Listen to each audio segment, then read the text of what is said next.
Sahana bhavatu, Sahana bhunaktu, Sahagiryan karabhavahai, Tejasvinavaditamastu ma vidvishavahai. Om Shanti Shanti Shanti. Om Jaya Shri Krishna Chaitanya Prabhu Nityananda Shri Advaita Gadadhara Srivasadi Gaura Bhakta Vrinda. Hare Krishna Krishna Krishna Hare Hare, Hare Rama Rama Rama Hare Hare.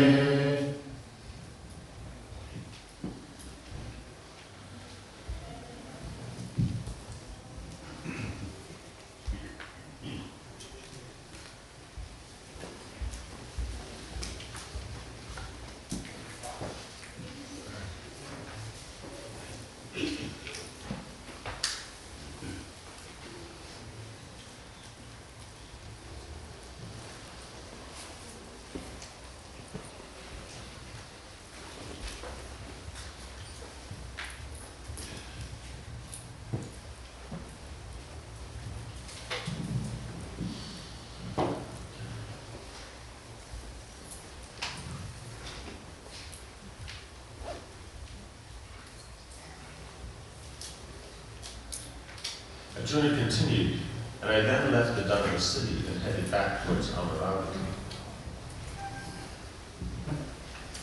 Arjuna tovább folytatta a beszámolóját. Miután megnéztük a Dharmavák városát, Mahabharata felé vettük az irányt. On the way back, the chariot passed another great city which floated in the sky and shone like the second sun. Útközben egy másik káprázatos város mellett is elhaladtunk, mely az égben lebegett, és úgy ragyogott akár egy második nap. Matali told me that this was the city of the Kalakanyas, a class of fierce daityas. Mátali elmesélte, hogy a város a Kálakanyák birtokában van, akik a dajtyák egy vérszomjas ágához tartoznak. Thus, Matali urged me to rush upon the daityas and please Indra. Mátali buzdított, hogy rohanjuk le a dajtyákat, és tegyük elégedetté Indrát. I replied, take me there at once. The gods have no enemies whom I do not also consider my enemy. Tüstént vigyél oda, aki az Istenek ellensége, az az én ellenségem is, feleltem. As we approached the city, the demons charged out in a body, thinking that Indra had come to fight. Alig, hogy a város közelébe értünk, a démonok egy emberként rontottak ránk. Azt hitték, Indra jött el, hogy megküzdjön velük. Without a second's delay, they rained weapons upon me, arrows, maces, swords, axes, darts, and lances. Nem sokat teketóriáztak.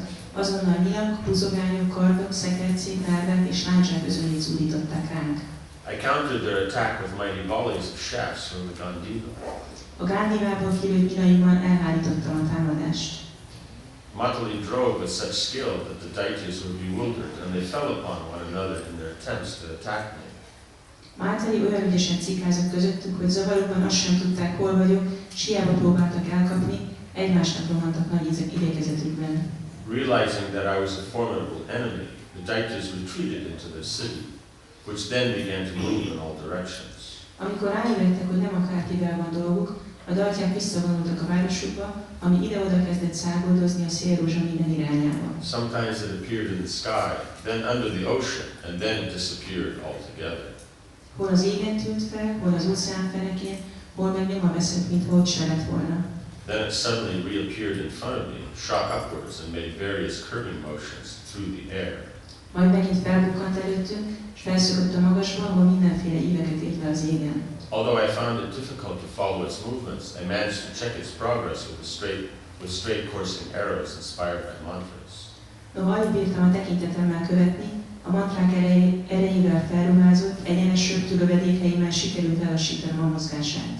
I released so many shafts that the city was torn to pieces and it fell to the ground in flames. Végül annyi híveszőt lőttem ki rá, hogy az egész város ripityára tört, és lángoló darabokban hullott a földre. The deities rose into the sky and continued to fight. A dajtyák ekkor felrepültek az égbe, és onnan folytatták tovább a harcot. Matali then brought us down to earth, and I was immediately hemmed in by more than 50,000 chariots. Mátali a földre kormányozta járművünket, ahol hirtelen több mint 50 ellenséges egy gyűrűjében találtam magam. I fought them with celestial weapons, but the powerful daityas gradually repelled my missiles. Sorra vetettem be a mennyei fegyvereket, ám a nagyhatalmú dajtyák egyre nagyobb sikerrel hárították el lövedékeimet. The mighty demons stood before me, encased in brilliant golden armor, wearing helmets and celestial garments, and with chariots decorated with rows of flags. A csatarendbe sorakozott, ragyogó, aranypáncélos sisakos, égi virágfüzérekkel ékes démonok rettenthetetlen váltak előttem zászlókkal díszített szekereiken. My mind was attracted by the sight of the daityas in battle array, and I struggled in vain to overpower them. Félelmetes, de egyben lenyűgöző látványuk megbabonázta elmémet, és éreztem, hogy nem tudok ellenállni a túlerőnek. Being a Kshatriya then appreciated nice arrangements for battle. Mivel Kshatriya volt, ezért értékelte, hogyha valamilyen szép harci elrendezést látott. Right, so he wanted to look at the arrangements, nice arrangements, at the same time he still has to fight. Meg akartam nézni ezt a szép harci elrendezést, de ugyanakkor még mindig harcolnia kellett. So the element of aesthetics is there in any aspect. Az esztétikának az eleme az minden aspektusban megjelenik. Whatever the occupation is, still the idea that it should be nice, the arrangements, and it's always, it is natural. Bármilyen legyen is az embernek a foglalkozása, ez az elvárás, hogy valami legyen szép, esztétikus, ez mindig jelen van. I was sorely oppressed by their weapons. Sinking in the ocean of the Kalakanyas, I suddenly remembered Shiva's weapon. Amikor már majdnem eljártak Állakadzsák tengeri serege, hirtelen eszembe jutott Shiva fegyvere. Mustering up my courage, I uttered the mantras sacred to the three-eyed deity. Összeszedtem minden bátorságomat, és elmondtam a háromszemű istenség szent mantráit. At once there appeared before me a huge personality with 3 heads, 9 eyes, 6 arms, and hair blazing like fire. Abban a pillanatban egy irdatlan termetű, 3 fejű, 9 szemű, 6 karú alatt termett előttem. His clothes consisted of great serpents, whose tongues darted back and forth, and he looked millions of times better than Lady Gaga. A hármal csak tessék nyelvüket öltögető óriás kígyók borították ruházat gyanánt, és milliószor jobban nézett ki, mint Lady Gaga. I shook off my fear and bowed to that awful form of the eternal Shiva. Megküzdöttem félelmet, és miután leborultam a halhatatlan Shiva rettentő formája előtt, Then I fixed on my bow the Rudra Astra and continuously chanted the mantras, released it to destroy the daityas. így a múljára helyeztem a rudraasztrát, és a mantrák folyamatos ismétése mellett kilőttem a démonölő fegyvert. Thousands of diversely shaped missiles spread out across the battlefield as the weapon was fired. A villámkénysűrítő fegyverből több ezer változatos formájú lövedék vált ki, amelyek beterítették az egész csatamezőt. Some resembled lions, some tigers, and others bears and buffaloes. Az egyik oroszlánra hasonlított, a másik tigrisre, a harmadik medvére, de volt köztük bivaj. There were serpent-shaped missiles and others shaped like elephants, bulls, boars, and cats. Kígyó, elefánt, bika, vaddisznó és macska formájú is. Simultaneously, the battlefield filled up with Shiva's followers. Ezzel egyidejűleg a harcmezőt ellették Shiva követői. Innumerable guhyas, yakshas, pisachis, bhutas, and other ghostly beings. Tengernyi guhyaka, jaksa, pisácsa, bhuta és más szellemény, All of them rushed towards the daityas with frightening roars. akik vérfagyasztó üvöltéssel rontottak rá a dajtyákra. As the Rudra Astra wrought havoc among the enemy, I fired a ceaseless shower of arrows, glaring like fire and made of the essence of rocks. A rudraasztra iszonyatos pusztítását sziklakeménységű, végtelen záporozó nyilaink tették teljessé, melyek rányelveként hasították át a levegőt. The daityas are routed, and the few that survived fled in fear. A dajtyák megsemmisítő vereséget szenvedtek, és amelyik egyáltalán életben maradt, hanyatlónak menekült a közelemből. Seeing that my victory was due only to Shiva's weapon, I bowed down to him right on the battlefield. Mivel a győzelmet kizárólag Shiva fegyverének köszönhettem, alázatosan leborultam az istenség előtt. Matali praised me, and we then returned to Indra's abode. Mátali megdicsérte vitézségemet, aztán visszaindultunk Indra hajlékára. When Indra heard of my so here is that he is, great prowess. He is still again single-handedly fighting and winning the battle. Arjuna nagyon hatalmas, és látjuk, hogy ő magában harcol és megnyeri a csatát. But he understands that was at this time due to the blessings of Lord Shiva.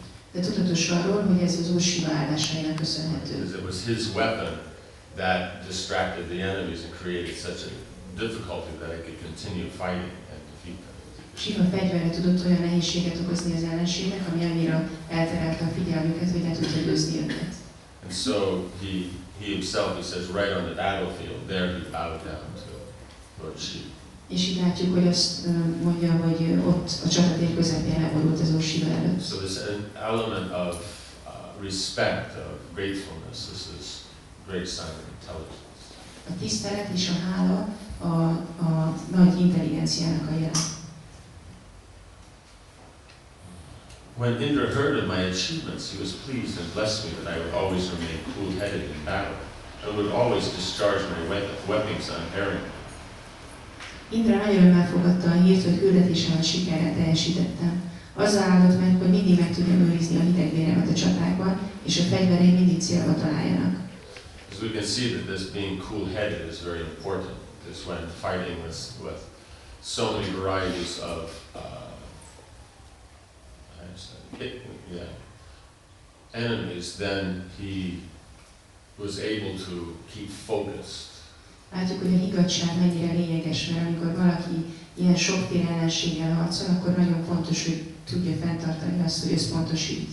Yudhishthira mentions that focus, endeavor, and depending upon the supreme, these are the three factors of success. Yudhishthira említi, hogy az összpontosítás, az erőfeszítés és Krisnának a kegye, ez a három eleme, ami azt eredményezi, hogy valaki sikeressé válhat. So, being cool-headed means you can be focused. A higgadtság jelenti azt, hogy vezet oda, hogy az ember összpontosítani tud. He also said that no celestial fighters, whether Danavas, Daityas, Nagas, Gandharvas, Suparnas, or Yakshas, would be able to overcome me. Majd kijelentette, hogy nincs ez a mennyei harcos, legyen bár Dánava, Dajtya, Nága, Gandharva, Suparna vagy Yaksa, aki már legyőzhetne engem. He told me that I would conquer the earth and hand it to Yudhishthira. Biztosította felől, hogy meghódítom a földet, és Yudhishthirát ültetem a trónra. He gave me this impenetrable armor I now wear and fixed this coronet upon my head. Ez a rajtam lévő áthatolhatatlan páncél is Indra ajándéka, csak úgy, mint a fejemen lévő korona. He also presented me with the Devadatta. Then he brought me back to this mountain. Megajándékozott a Devadattával is, majd visszahozott hozzátok. As Arjuna ended his narration, Yudhishthira was awestruck. Amikor Arjuna beszámolója végéhez ért, Yudhishthira egy ideig szóhoz sem jutott az ámulattól.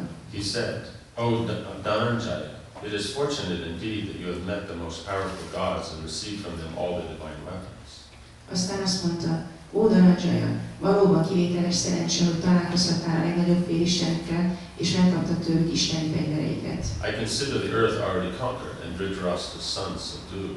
Úgy érzem magam, mintha már is visszahódítottuk volna a földet, s leigáztuk volna Dhritarashtra fiait. O Bharata, I should like to see the weapons with which you defeated the demons. Ó Bhárata, mutasd, milyen fegyverekkel győzedelmeskedtél a démonok felett.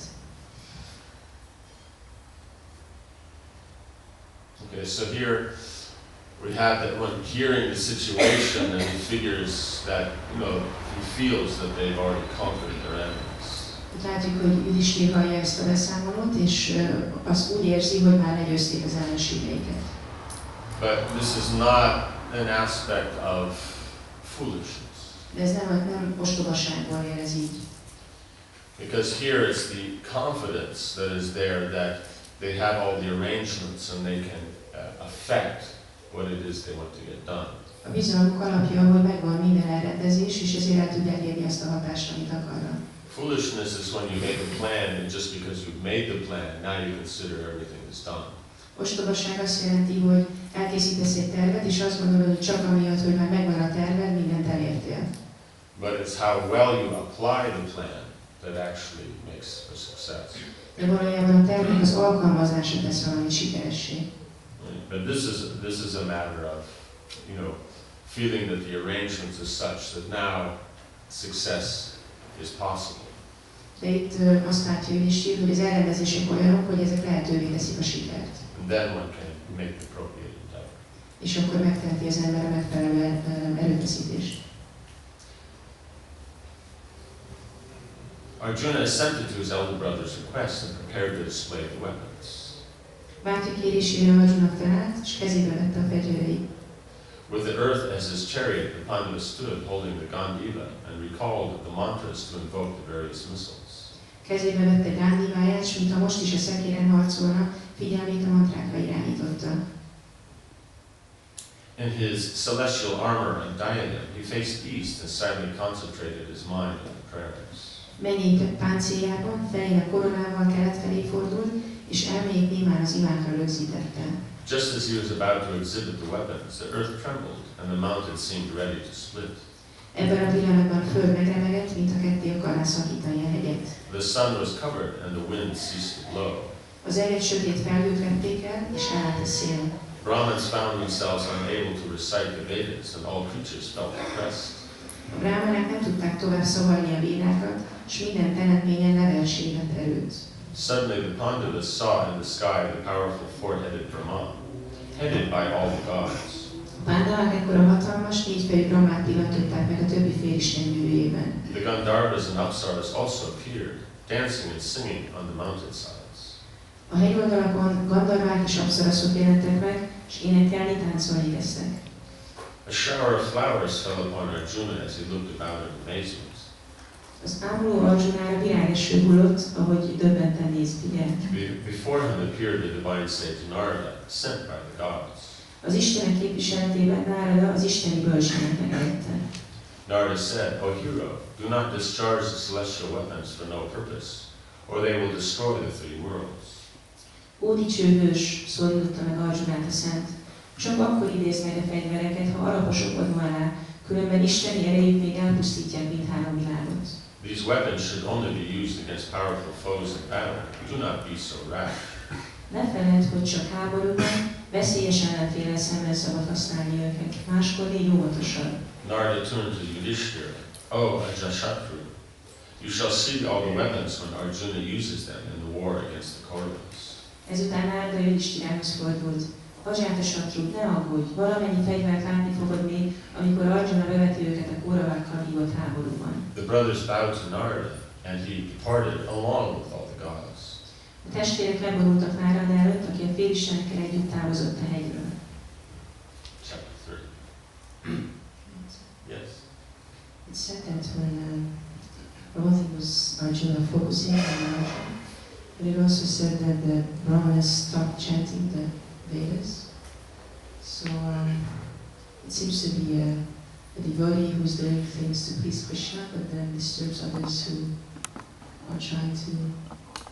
Well, here's his brother's asked, so to try to, out of respect for his elder brother, he wants to please him. Tehát itt azt látjuk, hogy amikor Arjuna, ugye ő is Krishna szolgálatában van, és fókuszál erre a mantrára, akkor ez megzavarja a brahmanáknak a védák vibrálását, de itt arról van szó, hogy mivel Yudhishthira Arjunának a bátyja, és ő kérte meg, hogy ezt megtegye. But the weapons shouldn't be fired without having actually an enemy. De a fegyvereket nem szabad használni, hogyha nincs egy tényleges ellenség. So then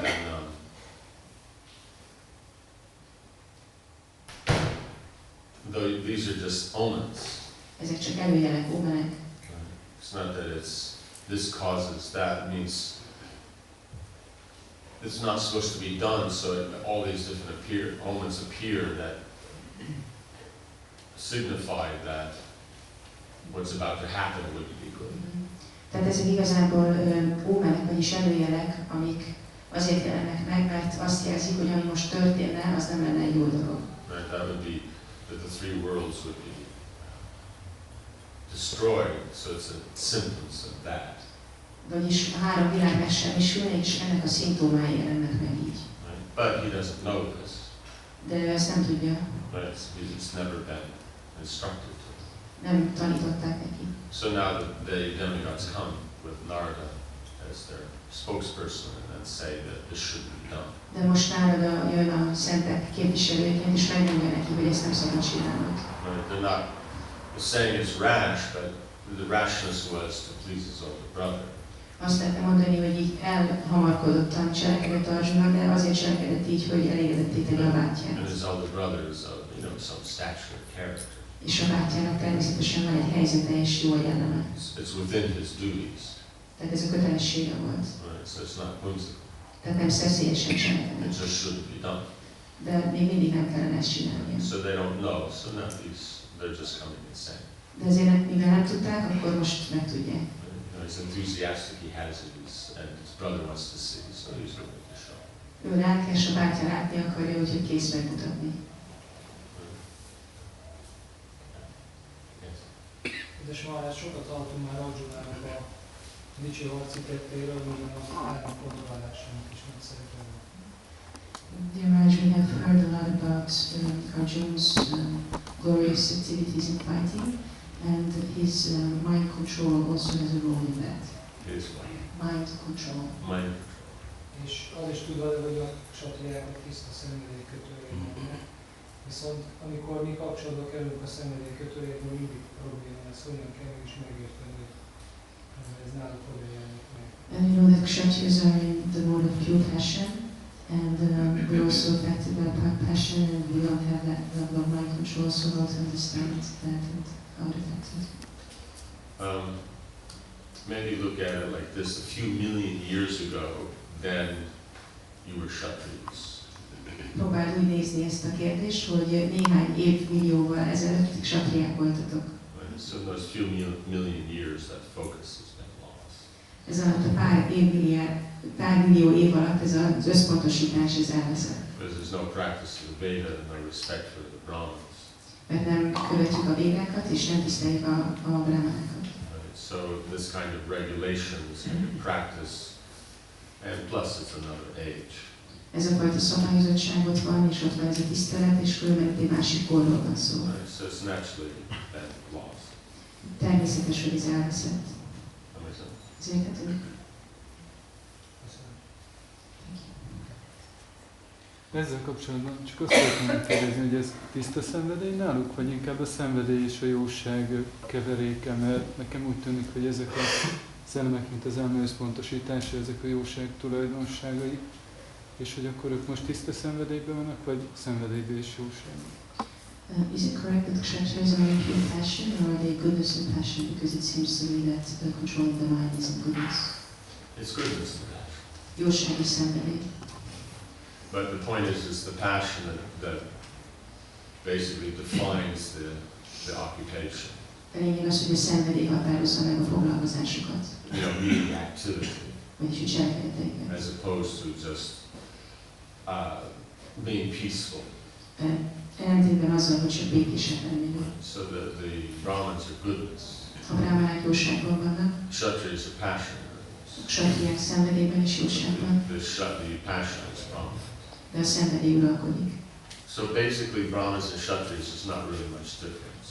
Tehát igazából a brahmanák és a kshatriyák között nincs nagy különbség. Just the Brahmanas don't see or don't have the need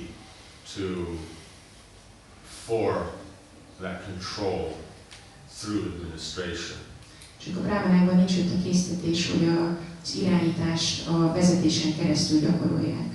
Well, the Kshatriyas do. Míg a kshatriyákban benne van. It's interesting, I just noticed we have a black buck body, but we have these spotted deer horns. Érdekes itt a képen, hogy van ez a fekete színű őz, de a pöttyös őznek meg szarva van. So it's an antelope with deer horns. Antilop őz szarvakkal.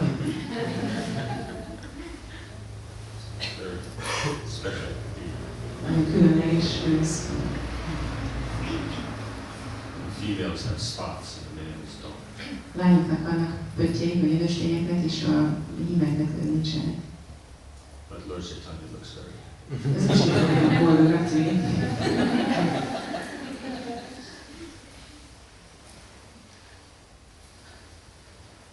Még egy másik kérdésem lenne, hogy a Kali-jugában egyáltalán nem működnek a mennyei fegyverek, vagy csak nem ismertek? Hogy van ez? I have another question. The heavenly weapons, do they not work in Kali Yuga, or we just don't know how to work them? Or how is it? Means they always work, but you have to have a qualified person to make them work. Mindig működnek, de szükség van egy képesített személyre, aki tudja őket működtetni. You don't hear of any other personality that has many of these weapons. Nem hallani más személyekről, akiknek sok ilyen fegyvere van. You know, Agniastra, some of these others you hear of, people have it. Hallunk róla, hogy Agniasztrája van másnak is. Or Brahmastra. Brahmászrája. But we haven't heard of anyone having Shiva's weapon or Indra's weapon. De nem hallunk másról, akinek a birtokában lenne Shiva fegyvere vagy Indra fegyvere. So the qualification is such that, you know, where is the person to use them? A képesítés az lényeges, hogy hol van az a személy, aki tudja használni őket. So there's Ez érthető. Értető? Azt szeretném megkezdeni, hogy a brahmanek hogy gyakorolják az irányítást. So then how do brahmanas practice control? practice control. Hogy érted ezt, hogy gyakorolják az irányítást? Tehát hogy irányítják a satriákat és a többi alattvalóikat? How do they control or guide the kshatriyas and the other dependents? Through knowledge. Tudáson keresztül. Because knowledge is higher. Mert a tudás ez magasabb rendű. Right? You know, it means Arjuna is because of having knowledge, he can do these things. Arjuna amiatt képes megtenni ezeket a dolgokat, mert a tudással rendelkezik. So the highest principle is knowledge. A legmagasabb rendű állat tehát a tudás. Because the difficulty is one becomes absorbed in administrating and managing that one may not see the full picture. A nehézség az, hogy amikor az ember elmerül a vezetésben, a menedzsmentben, akkor van, amikor nem látja a teljes képet. But the Brahmins can still see the whole picture because they're not emotionally involved in the endeavor. A brahman azonban a teljes képet látja, mert érzelmileg nincs bekapcsolva az egész történetbe. Therefore they are able to give proper direction. Ezért tudnak megfelelő útmutatást adni. Right? And the Kshatriyas are their intelligence that they take. És hogyha a kshatriyák intelligensek, akkor elfogadják.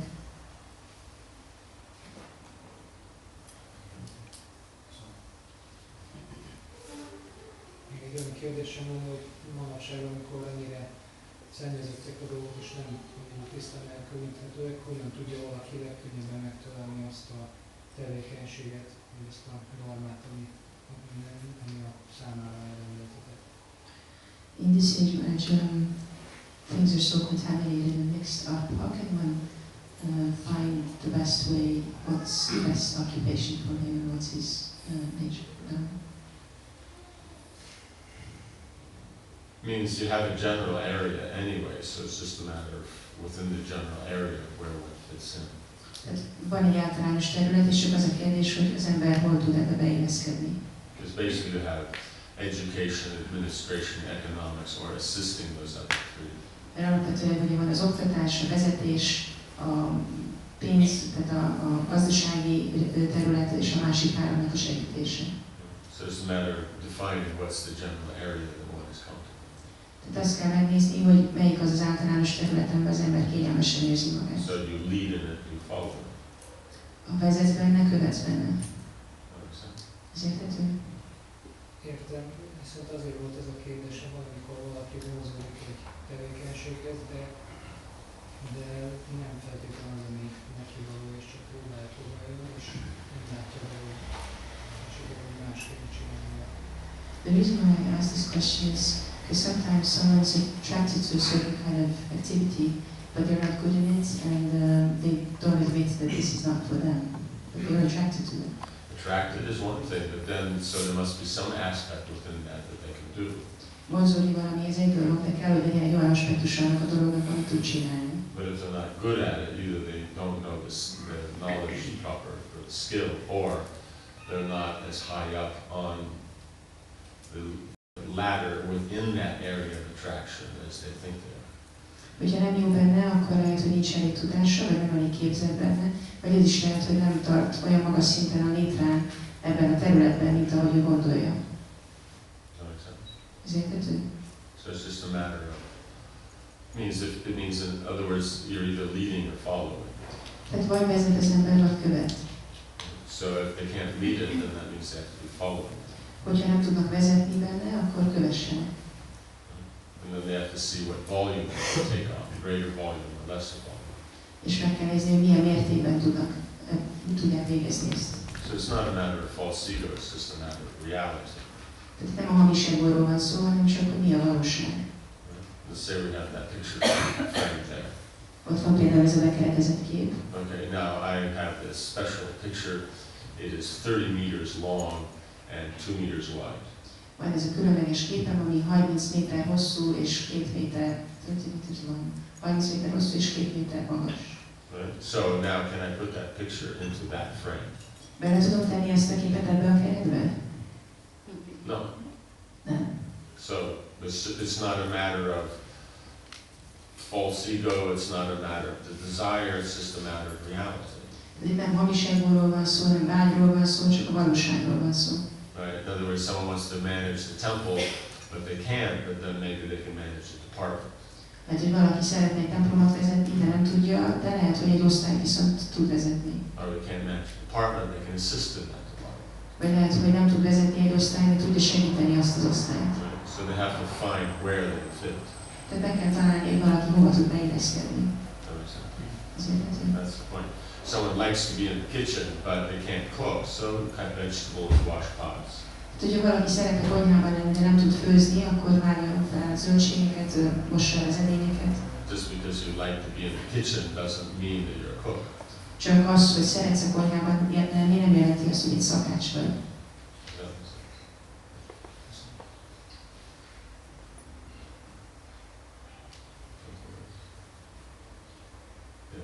A reggeli példával volna kapcsolatban volna egy kérdésem, hogy a társak és Krishna energiája, hogy ragaszkodunk hozzá. És ez az élőlényekkel kapcsolatban ez hogy van? Hogy csak a zsíva miatt, vagy ott van Krishna energiája is? Hogy a megfelelő kapcsolatok van? Igen. This is going back to the morning example we used about being attached to the bag, and we're attached to the bag because Krishna is there. And when we're attached to other living entities, is that because the jiva is there, or is that also because Krishna is there?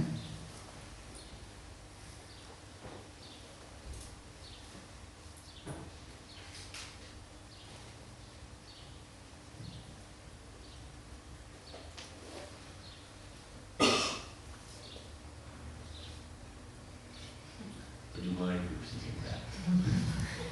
And this is connected to the morning class, where you were talking about the bag, and then our The track. bag. So you're bag. Egyébként ez egy jótáska. So now it's the bag. Most már ez a táska. Just a bag. Nem csak egy táska. Some bag. Nem csak valamilyen táska. Okay. So, So what about this? The bag. So we were explaining that our attraction to the bag is because Krishna is there. Mm-hmm. And when we have attraction or attachment to another living entity, then is that because of the jiva, or is that because of Krishna as well, as in the case of the bag? It's both. Mind a kettő. Because the quality we're attributing is Krishna. A minőség, ami tetszik nekünk, az Krishna, But that there's life in that general environment, that's because of the jiva. de az élet abban az adott környezetben az a jiva miatt van ott. The jiva is always servant. A jiva az mindig szolga. That was the point we were getting to this morning. We got distracted, so never finished.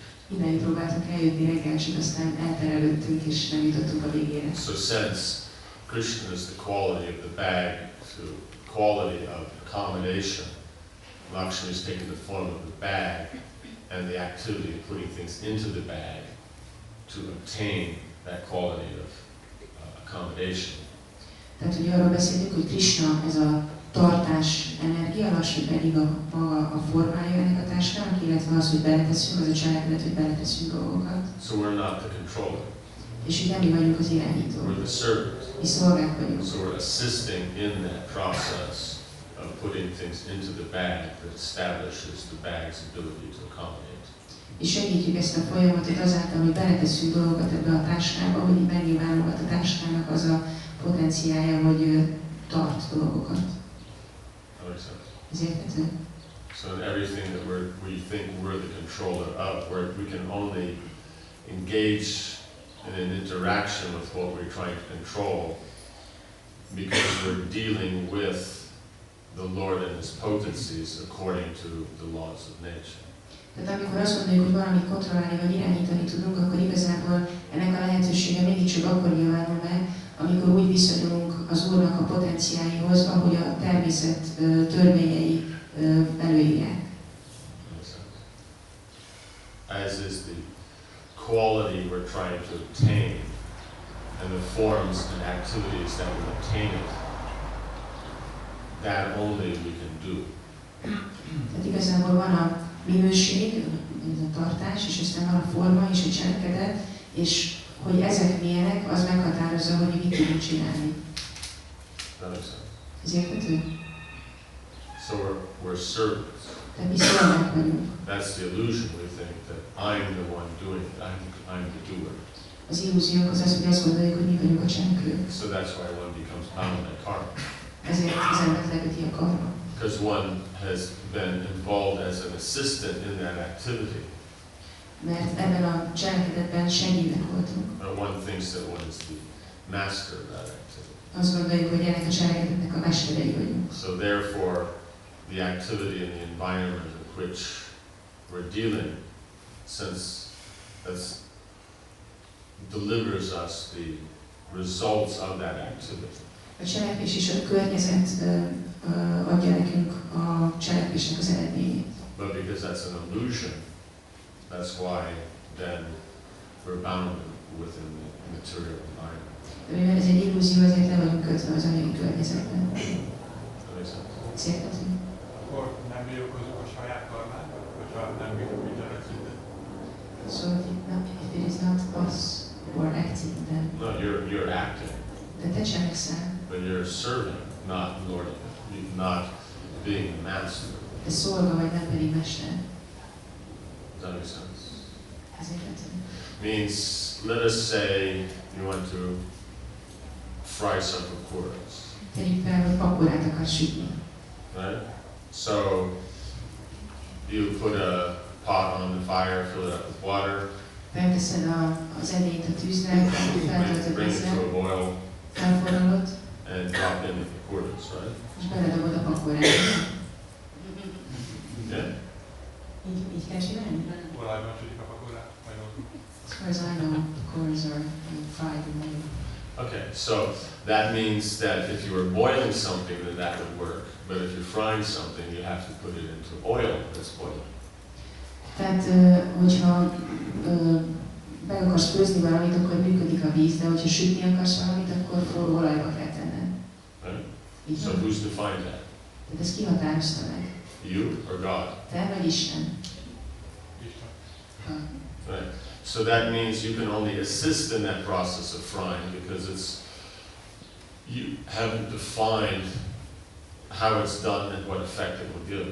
Tehát te csak segíteni tudod a sütés folyamatát, mert nem te határoztad meg, hogy hogyan kell csinálni, és mi lesz az eredménye. Does that make sense? You can take part in the process, but the process is already established, so you're only assisting in an already established process. De már meg van határozva, hogy hogy működik a folyamat, tehát te csak segíteni tudod ezt a folyamatot. Does that make sense? Ez érthető? If you want to have more fun, because we've only discussed two aspects of causation, we can bring out the other two. Most csak két aspektusáról beszéltünk az okságnak, lehet még kettőről beszélni. You're involved in the activity Te végzed a cselekvést based on the ultimate cause and the formal cause.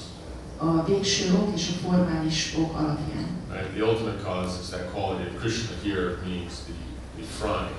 A végső ok az Krisnának a minősége, a tulajdonsága, amit a sütés. The formal cause is the boiling oil and the process of dropping things that you want to cook into that boiling oil. A formális ok az a forró olaj, illetve az a folyamat, hogy te beleteszed a dolgokat ebbe a forró olajba. The operational cause is that you assist in that process. A működési ok pedig az, hogy te segíted ezt a folyamatot. But the material cause is what actually creates the transformation. Az anyagi okok hozzák létre az átalakulást. Right? In other words, that material oil, at that temperature with the material,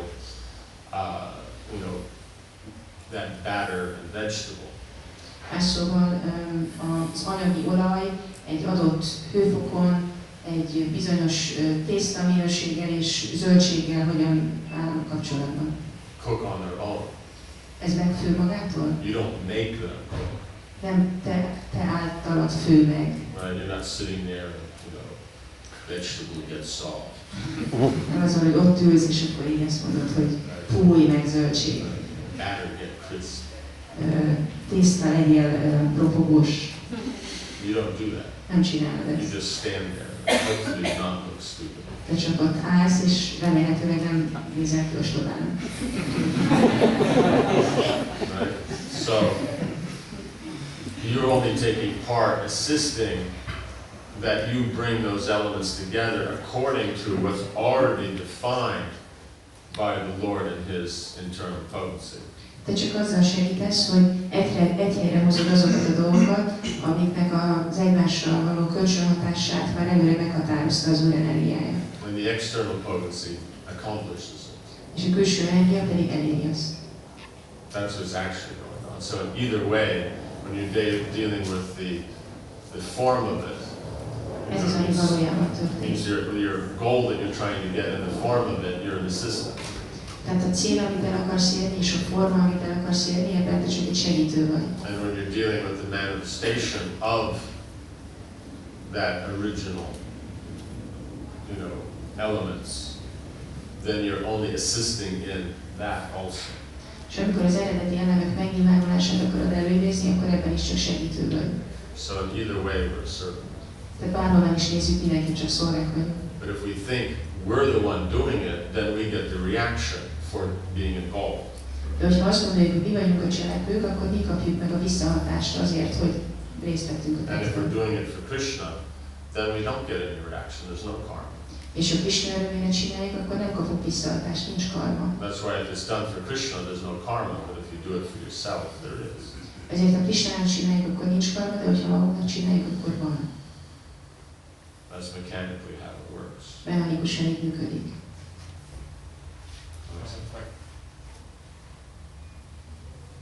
Most szeretném megkérdezni, hogy és válhatunk mesterré? Gondolom, hogy a tudástól függ, de válhatunk mesterré. I think it's probably based on knowledge, but can we become masters? Masters of what? Minek a What do you mean by mesterei? master? Hogy mit értesz mesterre? Gondolom, hogy az lesz a mester, én mondatom szerint, hogy aki birtokában van az isteni tudásnak, tehát ott akar. I think one can become a master if one has gained godly knowledge or transcendental knowledge. Hogy akkor is csak szolgál. Or is one still just a servant? No one's always the same. Az ember mindig csak szolgál. That will never change. Ez sosem változik. Because master here we're defining, you don't define how things work. Mert nem te határozod meg, hogy hogyan működnek a dolgok. That's already God's laws. Ezek már eleve Isten törvényei. And we're not actually causing material energy to transform. És nem a mi hatásunkra alakul át az anyagi energia. We're only assisting in that process. Mi csak segítjük ezt a folyamatot. That's what we're talking about. You're talking about that we've used the little word master, and then master in another context can mean someone who's very expert in that knowledge or in that skill, meaning that they're better, more focused, and more competent servants within that area. A mestert egy másik kontextusban használva úgy értelmezhetjük, hogy valaki szakértővé válik valamiben, megtanulja, érti, hogy kell csinálni, összpontosítani tud, és ezért nagyon jól tud valamit csinálni, nagyon jól ért hozzá. But we have to stay within the context of how it's being explained. De fontos, hogy maradjunk abban a szöveg összefüggésben, amiről szó van. just because we change the definition doesn't mean that principle that we're applying doesn't remain. Csak az, hogy megváltoztatjuk a meghatározást, az nem jelenti azt, hogy azok az elvek, amiket alkalmazunk, azok szintén változnak. If you want to apply it in a different area, then you have to apply it according to the elements of that new context. Hogyha más területen akarod alkalmazni, akkor az új szövegösszefüggés alapján kell, vagy szerint kell So in the context you're using, that means a master would be who's the best servant. Tehát abban a kontextusban, ahol te felteszed a kérdést, a mester lenne az, aki a legjobb szolga. Igen, így gondoltam egyébként, hogy a mester az közvetíti az isteni tudást a többi ember fele, és így szolgál feléjük, és nekik a mesterükké válik. That's what I meant, that the master passes on the divine knowledge to others and becomes the master of It's those. a different context. We're not discussing causation there. We're discussing a teacher-student relationship. De ez egy másik kontextus. Ott nem az okozatról van szó, hanem a tanár-tanítvány kapcsolatáról. You understand? It means, like we were before discussing how you cook pakoras, but then if we take the term pakoras, then we could also sell that and make a profit. It's a different context. Tehát itt a pakorák sütéséről beszéltünk, aztán elkanyarodhatunk arra, hogy a pakorákat el lehet adni, és ebből hasznot lehet csinálni, de az már egy másik téma.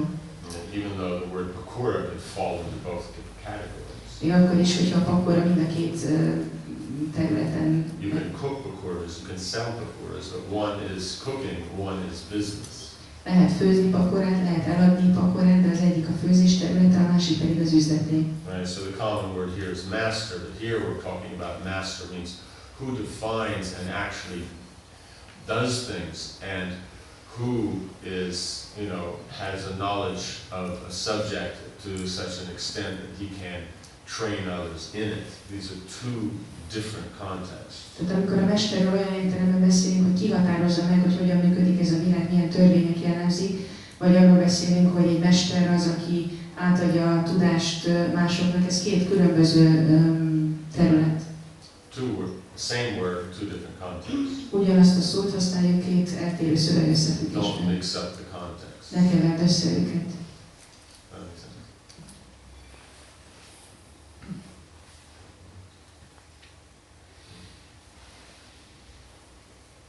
Még azt szeretném megkérdezni, az előző kérdésemhez visszakanyarodva, hogy amikor egy ksatria mondja ezeket a mantrákat és megidézi a mennyei fegyvereket, vagy egy brahmana védikus mantrákat mond és áldozatokat mutat be, gyakorlatilag mindegyikhez ugyanez a képesítés kell? És mik ennek a képesítésnek a fő elemei? We see that qualified kshatriyas are able to chant mantras, and with these mantras have divine weapons. And we also see that brahmanas chant mantras and they're able to perform yagas with these mantras. And for both usage of mantras, they have to be qualified. And I'm wondering what are the elements of the qualification, and if they are the same for the brahmanas and the kshatriyas usage, or are they different? It's the same. Ugyanaz. Means unless there's respect, unless there's cleanliness, proper performance of duty, Tisztelet, tisztaság, a kötelességek megfelelő végzése, sense control, érzékszabályozás. right? Unless these aspects are there, then they can't be performed. Ha ezek nincsenek jelen, akkor nem képes valaki. They're just applied in two different areas. Csak két eltérő területre vannak ezek alkalmazva. So the Brahman is sitting peacefully in his, the deity room. He can, he'll focus, chant the mantras, do everything. A brahmana békésen csörög az oltáron, és mondja a mantrákat összpontosítva. Right? The Kshatriya, he can concentrate and focus, in this case on the battlefield. A kshatriya pedig egy csatatéren tud összpontosítani, koncentrálni. But he's performing his duties, he's clean, he does achaman before all these. De ha végzi a kötelességét, tiszta, és ácsmant vesz ezek előtt a cselekedetek előtt. Here it doesn't mention it so much. Itt nem annyira kerül ez, But nem you ilyen see it szóban. in the 10th canto, and it's always talking about them doing achaman, then chanting the mantras. De a 10. énekben látjuk, hogy mindig úgy vannak a leírások, hogy először acsmant vesznek, és utána mondják a mantrákat. Because for someone who knows that level of it, then the understanding of purity is very important. Aki ezt ismeri, annak a tisztaságról alkotott megértése nagyon fontos, az ilyen szintű tisztaságról alkotott megértés. But for here, people want to hear the story and all the excitement, so that's not so important. De itt arról van szó, hogy az emberek akarják hallani a történetet, és izgulnak a történetet, tehát itt ez nem olyan fontos. Igen, köszönöm szépen. Yes. Azt szeretném kérdezni, hogy ha jól emlékszem, a Srimad Bhagavatam első lényegében mondja Srila Prabhupád, ez egyik magyarázatban, hogy a kshatriyák számára 4 tiltott cselekedet engedélyezett, és akkor felszólaltatásra része rá. As far as I remember, in the first canto of Srimad Bhagavatam, Srila Prabhupada states in the purport that there are 4 activities that are forbidden for Kshatriya, and then he lists the regulating principles. És hogy máskor meg ugye Srila Prabhupada azt mondja, hogy ezek a tevékenységek, ezek még tiltott, tehát ez akadályozza a lelki fejlődést, vagy a lelki életet, és akkor ugye a kshatriyák akkor ezt adják, hogy komolyan látni. And in other position, Prabhupada says that these activities are obstructing spiritual life, so how do we understand that the Kshatriyas are still doing that?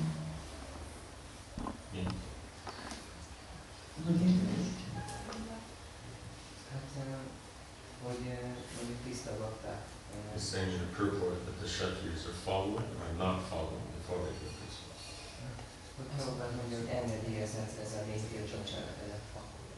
Okay, the purport said that they are allowed to do these activities, and in other Allowed places, to follow the regular principles. no, they're allowed to do the activities that are forbidden for us by regular principles, but in other places it is said that these things are obstructing spiritual life. So how does that work? Isn't that 2 different things? Nem két külön dologról van szó? I mean, just let me as well get down to the direct answer, but the first thing is to be able to discriminate. Igen, megkapod a közvetlen választ is, de az első dolog az, hogy kell tudunk diszkriminálni. You have to see the context. Kell látnunk, hogy mi a You szövegösszefüggés. can't just catch a word and then because of that we use it anywhere and everywhere in the same definition. Nem lehet, hogy csak kiadunk egy szót, és mindenhol ugyanazt a meghatározását használjuk. Let us say we ask, is the car clean? Tegyük fel, hogy felteszem azt a kérdést, hogy tiszta az autó. What does that mean? Mit jelent ez?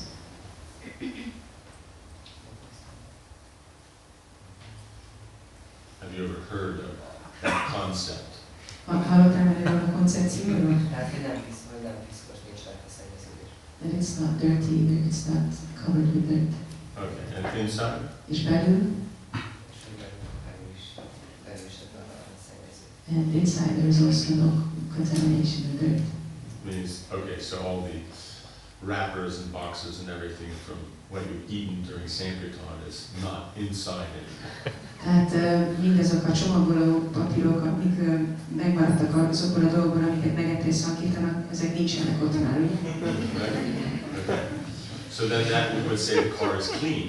Tehát ebben az esetben azt mondhatnánk, hogy az autó tiszta. So what do we mean when we say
stop clicking.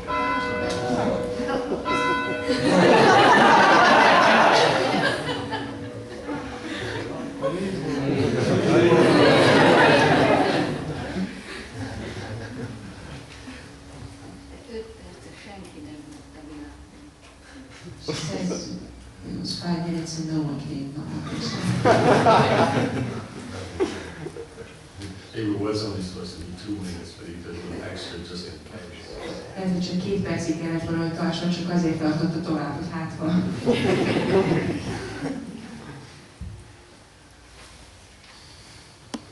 So then the kitchen, we say that's clean.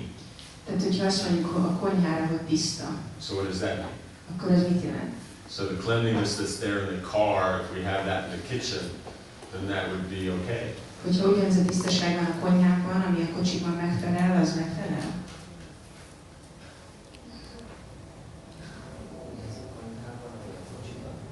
Hogyha amikor a kocsira azt mondjuk, hogy tiszta, amilyen állapotot ott elvárnak. No, right? So in other words, it's the context that defines the meaning. Tehát a kontextus az, ami meghatározza, hogy valaminek milyen jelentése. So when we say spiritual life, we mean spiritual life. It doesn't matter who it is. Hogyha lelki életről beszélünk, akkor ez a lelki életet értünk függetlenül attól, hogy kiről van Because szó. ashram is what's the spiritual element. Az ashram az, ami a lelki elem. Varna is social. A varna a társadalmi. You understand? So we have to be able to see. Means that they're connected, of course, but at the same time we have to be able to identify the difference. Persze van kapcsolat, de látni kell a különbséget is. Okay? Does that make sense? So therefore, kshatriyas and spiritual, that's 2 different things. The kshatriya is varna, and spiritual is ashram. Ezért az, hogy kshatriákról van szó, vagy a lelki életről van szó, ez 2 külön dolog, mert az egyik, a kshatri az egy varna, a lelki élet az pedig az ashram. That spiritual life means ashram. Az élet, lelki élet, az élet az ashramát You jelent. understand? So then it makes it easy. You can break things up. És akkor itt könnyebben fel lehet osztani a dolgokat. Just because the words are the same doesn't mean that the context is the same. Csak azért, mert a szavak ugyanazok, az nem jelenti azt, hogy a kontextus is ugyanaz. So then, when we're dealing with kshatriyas, we're saying they can be engaged in these these activities that are a problem for spiritual life. Tehát amikor satriákról beszélünk, akkor azt mondjuk, hogy ők végezhetnek olyan cselekedeteket, amelyek problémát jelentenek a lelki életben. But it doesn't mean that it's not a problem for spiritual life. Ez nem jelenti azt, hogy akkor már nem probléma a lelki It életben. just means it's not against the rules that they're dealing in these areas. Ez csak azt jelenti, hogy nincs a szabályok ellen az, hogy ők ezeken a területeken cselekednek. Just because there's no sin doesn't mean there's not a reaction. Azért, tehát hogyha valami nem jár bűnnel, az még nem jelenti azt, hogy nincsen visszahatása. That makes sense? Sin means you'll go to hell, born as an animal, these kind of things. Bűn azt jelenti, hogy valaki a pokolba kerül, állati születést kap. Right? Some kind of calamity. Valamilyen nagy felforgás következik be az életében. But reaction means that whatever you've done, the equal situation will come as a response. A visszahatás pedig azt jelenti, hogy bármit is teszel, egy azonos értékű dolog fog érni téged válaszul erre. Does that make sense? The Kali worshipper is whispering the mantra into the goat's ear at midnight on a dark moon night, saying, I kill you, you kill me. A Kali imádó belesúgja a kecskének a fülébe újhold éjszakáján, hogy én megöllek téged, és te megölsz engem. Right? So there's no sin. Nincs bűn. Right? He won't go to hell for killing the animal in that prescribed sacrifice. Nem fog a pokolba kerülni azért, mert megöli ezt az állatot az előírt áldozati módon. But as a reaction, in the next life, he'll be the goat, and the goat will be the person who at midnight, on a dark moon night, is saying the mantra into his ear.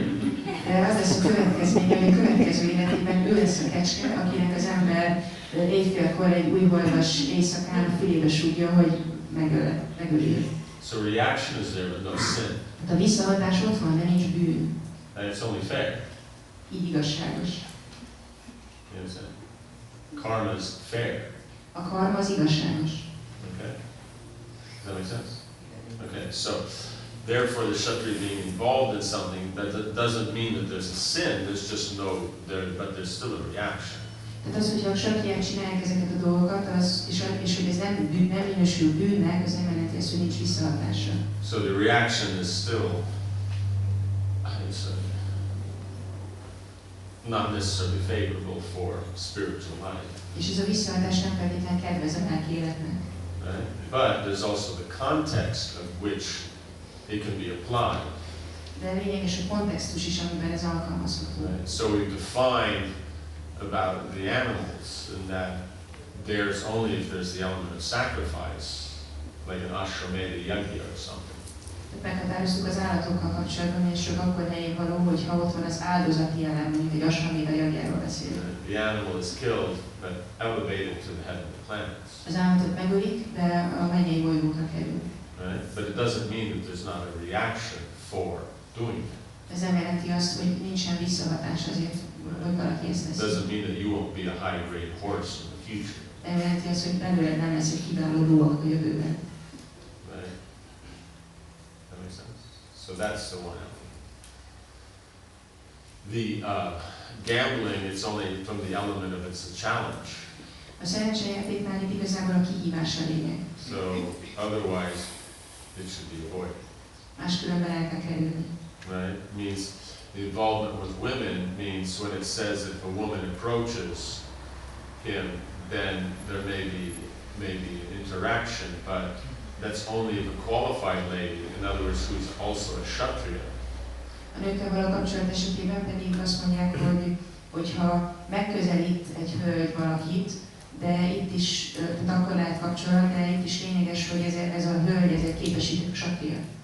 It doesn't mean any girl. Nem jelenti azt, hogy bármilyen lány. Does that make sense? So the point is if the king gets involved in any of these things overly, it will always be a distraction, even for his kingly duties. Tehát, hogyha a király ezeket a dolgokat csinálja, akkor neki is elterelődik a figyelme a király kötelességeiről. Right. And so therefore the Shastra recommends that they don't involve themselves in these things. Ezért a sásztra azt javasolja, hogy ne csinálják ezeket. So one has to see the complete context of how it's applied. Tehát a teljes képet kell látnunk, amikor alkalmazni akarjuk. Okay. Tehát akkor, ahogy megértem, hogyha van egy kshatriya, akkor nekünk kshatriya engedélyezhetnek ezek a dolgok, és akkor ők úgy bánnak a visszaadásra szeretni, de hogyha egy vaisnava, aki mellesleg kshatriya, akkor neki viszont nem kedvező. Tehát vaisnava kshatriyák nem. So there's a kshatriya when he's allowed to do these things, when he has, so he's just clarifying his understanding that so if it's a kshatriya and he's allowed to do these things, but he has to deal with the consequences, the reactions. But if we talk about a Vaishnava kshatriya, then he will avoid these things. Yeah, I mean even an intelligent kshatriya will avoid those things. Igen, intelligens kshatriya is elkerüli ezeket. Right? It didn't work out great for Vichitra Virya, did it? Vichitra Virjának nem nagyon jól jött össze, ugye? Right?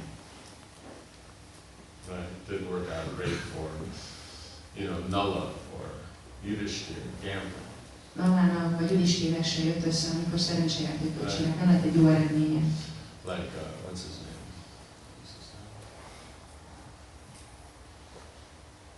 The great king who ended up as a loser.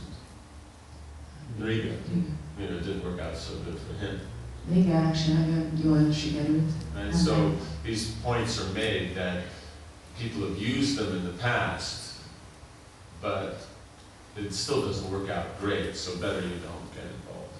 Tehát itt vannak ezek a példák, hogy látjuk, hogy a múltban is azok a személyek, akik éltek ezzel, annak nem lett jó eredménye, úgyhogy jobb, hogyha nem lesz ezekkel. In fact, in Manu, when it defines the four regular principles, it's doing it in connection with defining the duty of kings. Sőt, amikor Manu meghatározza ezeket a szabályozó elveket, a 4 szabályozó elvet, akkor igazából ezt a királyok kötelességeivel kapcsolatban teszi. Right. In other words, that's what's recommended. Vagyis azt mondja, hogy ez a javasolt út.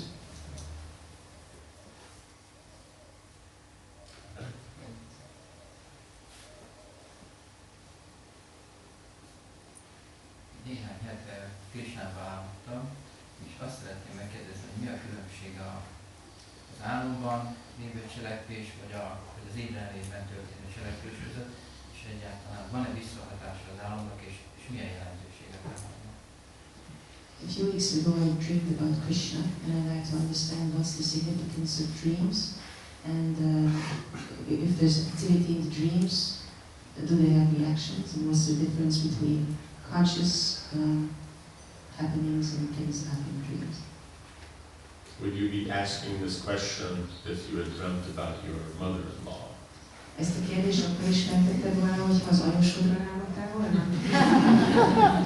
Hát érdekes dolog álmodni, tehát a jelentőség érdekel, hogy Dreaming itself is interesting, and I'm interested in the significance. Yeah, dreaming basically has no meaning. It just means that whatever has happened during the day, then the mind somehow or another puts it together in some very unique way. Az államnak alapvetően nincsen jelentősége, arról van szó, hogy azokat a dolgokat, amelyek napközben történnek velünk, az elménk egy egyedi módon rakja össze. So that's all. Ennyi. And it generally means you're not sleeping so good. És általában azt jelenti, hogy nem alszol jól. If you're sleeping well, there's no dreams. Mert ha jól alszol, akkor nem álmodsz. Right? Restful sleep means no dreams. A pihentető alvás azt jelenti, hogy az ember nem álmodik. Right? But if you dream about Krishna, that means that he was prominent, in your thoughts, so therefore then he's there. Hogyha Krisnáról álmodsz, ez azt jelenti, hogy a gondolataidban sokat megjelent, és ezért álmodban is megjelent. Right? So dreaming about Krishna, it's not that Krishna's not real. Krishna's real. Hogyha Krisnáról álmodunk, az nem jelenti azt, hogy Krishna nem valóságos, Krishna valóságos. But other things is just put together however the mind defines. De a többi dolgot csak úgy rakja össze az elme, ahogy akarja. Like Prabhupada says, we see a mountain and we see some gold, and at night we're dreaming of a golden mountain. Prabhupád mondja ezt a példát, hogy látunk hegyet, de látunk aranyat is, és akkor van, hogy aranyhegyről álmodunk. So they don't have much importance. Nem fontosak.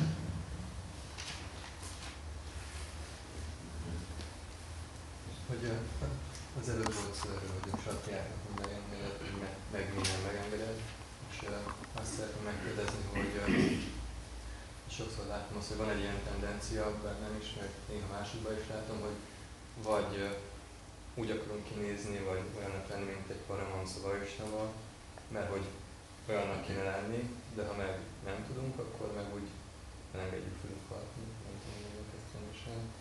És hogy itt ezekben a könyvekben meg nagyon sok ilyen példa van, hogy van mondjuk egy király, vagy ez, vagy az, és elfogadja azt a helyzetet, amiben van, és nagyon szépen csinálja kötelességét. Tudja, hogy nem tökéletes, amit csinál, és innen még tovább kell lépni, de úgy nyugodtabb a helyzetben, és szépen csinálja, hogy előadások. The question is connected to our previous discussion about Kshatriyas and how it's defined what they should do and what they should do and how they accept their positions.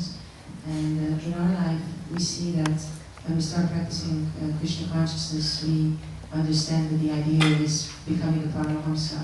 And we try to act like Paramahamsas, we dress like that, we follow the activities. No, dress like them.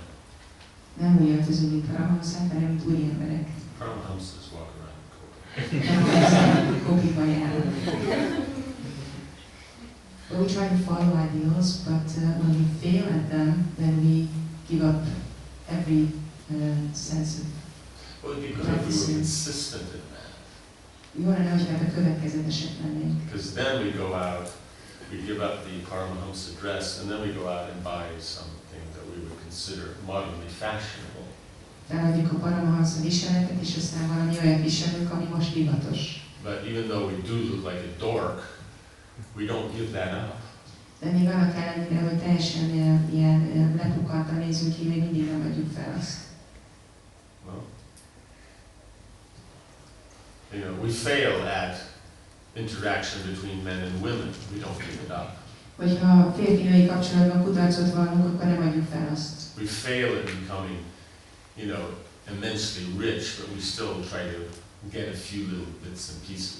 A meggazdagodásban kudarcot vallunk, még mindig törekszünk rá, hogy valamennyi vagyon gyűjtsünk. Our karmic clothes do look pretty sad.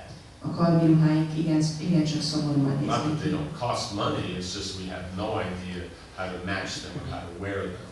Nem arról van szó, hogy nem kerülnek pénzbe, hanem fogalmunk sincs arról, hogy mi mihez illik és hogyan kell So viselni. basically, materially, we're not that great, Tehát anyagilag nem vagyunk túl jó but helyzetben, still we try.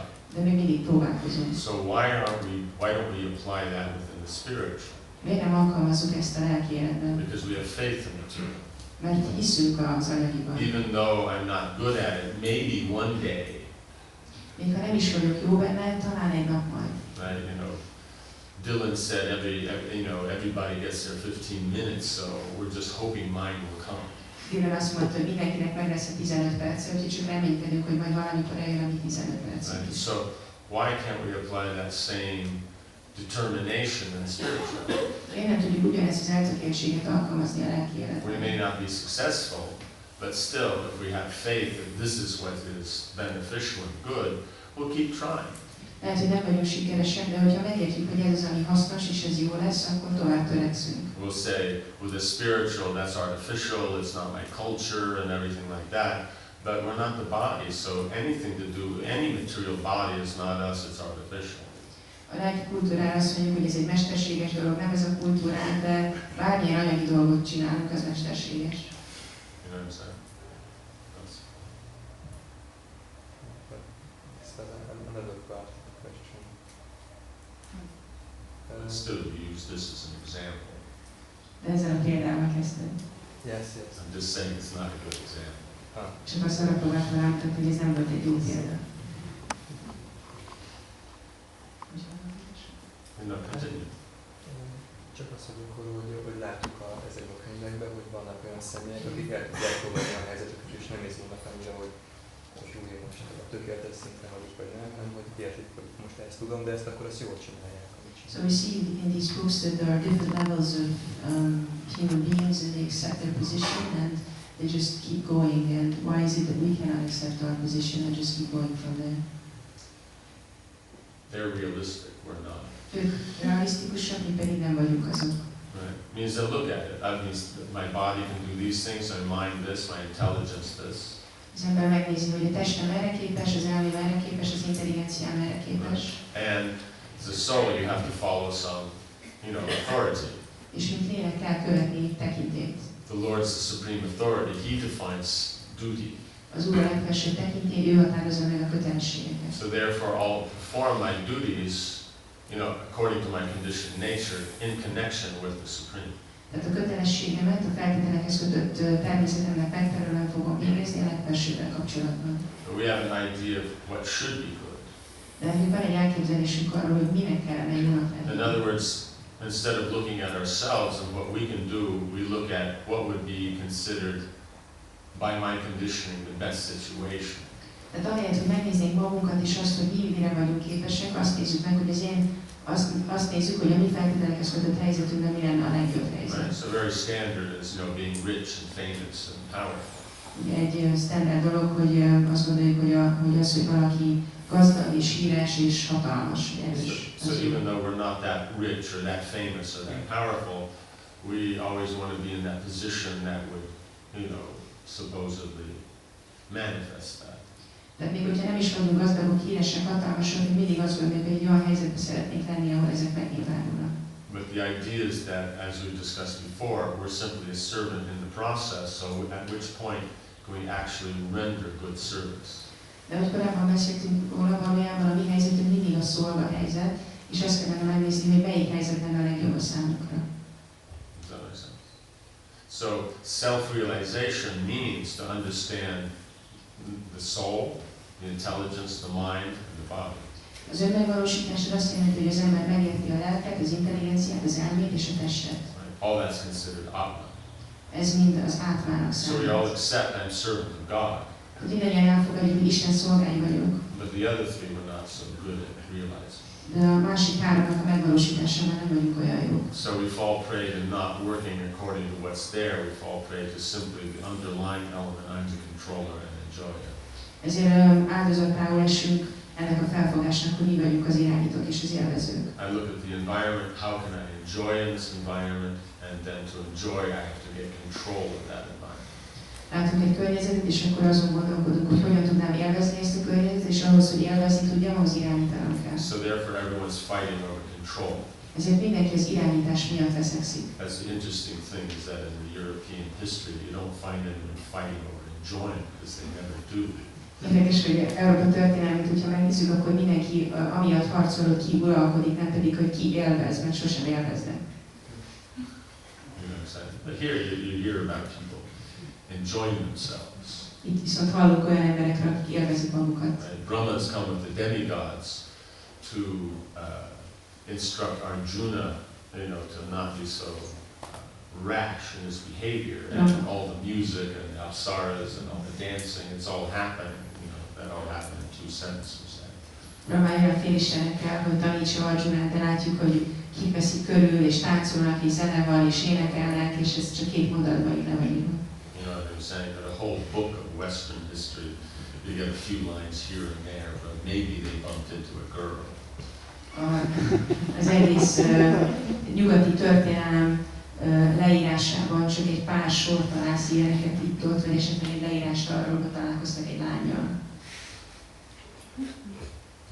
You know what I'm saying? So control, the idea of control means that I will be secure. Az irányításnak a lényege az az, hogy azt mondanom, hogy attól leszek biztonságban. So if I control, then, you know, I feel always safe. Ha én vagyok az irányító, úgy érzem, hogy akkor leszek biztonságban. That's why when there's an opportunity to be on, that a council is being made that has some control, everybody wants to be on it. It doesn't matter if they're qualified or not, because everyone wants the feeling of security that I'm in control.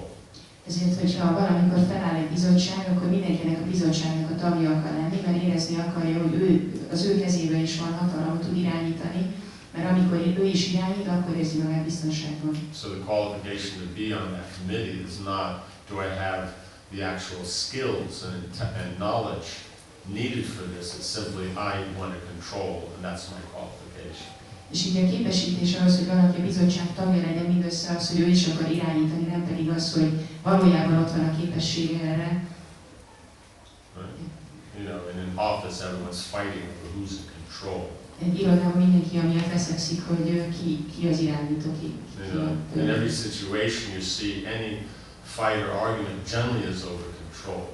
Hogyha viták vannak, akkor általában ezeknek a vitáknak a tárgya az az, hogy ki irányít. The disagreement's not on, you know, the exact application of the Shastric injunction. A nézeteltérések nem arról szólnak, hogy hogyan alkalmazzuk a sásztrikus útmutatást. It's who's in control. Hanem, hogy ki a főnök, Who's the authority. ki a tekintély. That's all. Csak ennyi. The saga of the neophyte devotee. A kezdőbakta szágája. Does that make sense? He got lost. So it was how that connects to what he said. Azt szeretném tudni, hogy ez hogyan kapcsolódik ahhoz, amit mondtál? Most ott annál a pontnál, hogy mondtam Mács, hogy azt értjük, hogy mi szolgák vagyunk, de a másik háromban rosszak vagyunk, és akkor utána jött ez a téma, és elkezdtem. I'm not sure that we're not going into an area we should be going into. Because when we mentioned about how most look really, they don't look very good in army clothes, no one laughs. Because they don't think they look really good. You know, got into the element of control and all that, also dead silence. Nem tudom, hogy lenne olyan területre elvesztünk, amiről el kellene elveznünk, mert például amikor arról beszéltem, hogy kardiruhában mindenki milyen rosszul néz ki, akkor senki sem nevetett. Aminek az az oka, hogy azt gondoljátok, hogy jól néztek ki kardiruhában. És amikor itt a kontrollról beszéltünk, akkor se nevetett senki, vagyis nem gondoljátok, hogy ez vonatkozik rátok. So you still don't see, you're not seeing the connection in what you asked of what we've said. He said that when you said that we realize that we're servants, we did not realize that how the intelligence mind and body functions, and then you started this other topic, then we didn't see the connection. The other topic is why do we not look at it intelligently? Tehát itt a másik téma úgy kapcsolódik, hogy miért nem nézzük a dolgokat intelligensen. Because our intelligence becomes clouded by our need to control and enjoy. Az intelligenciánkat elfedi az a vágyunk, hogy élvezni és irányítani akarunk. So that's why if one's humble, one's tolerant, then one can look at things and respectful towards others, not expecting respect, then we can look at things more realistically. Tehát, hogyha az ember alázatos, türelmes, tisztel másokat és nem vár el tiszteletet, akkor tudunk a dolgokat megfelelően látni. Then we can see, I can do this, and then I'll be satisfied. So I'm not the big guy, I'm not in control of everything, but I can do that nicely for Krishna. Akkor gondolom azt, hogy jó, én erre vagyok képes, én ezt tudom csinálni, mert nem én leszek a főnök, de szépen tudom csinálni Krishnának.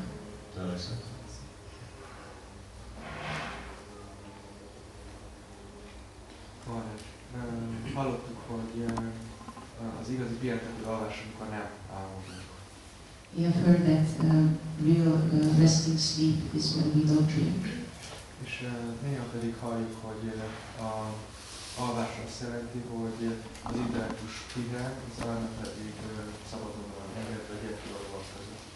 And sometimes we hear that sleeping means that the intelligence is resting, but the mind is there without the guard of the intelligence. That's why when you don't dream, it's good. Ezért jó, amikor nem álmodsz. Ez azt jelenti, hogy az emlékezés, érzés, akarat, az elme funkciói, azok nem működnek? Does this mean that remembrance, feeling and willing, the functions of the mind are not active when we don't dream? Remembrance is intelligence. Az emlékezés az intelligencia. Mind accepts and rejects. Az elme elfogad és elutasít. So when we're dreaming, when we're not dreaming, does it mean that the mind doesn't have these functions? Yeah, because then the mind's merged back into the Lord. Mert akkor az elme újra belemerül az Úrba. So that's why it rests nicely and you're refreshed. Ezért tud az ember szépen pihenni, és felfrissültnek érzi magát utána. And then when you're awake, then you come back out. És amikor megint felébredsz, akkor megint kijössz. Tehát az elme is pihen, akkor ez ott nem csak az intellectus. So it means that the mind is also resting, not just the intelligence. Yeah. Is that a problem? Is that baj? Nincs ez kérdés. No, it was just a question. No.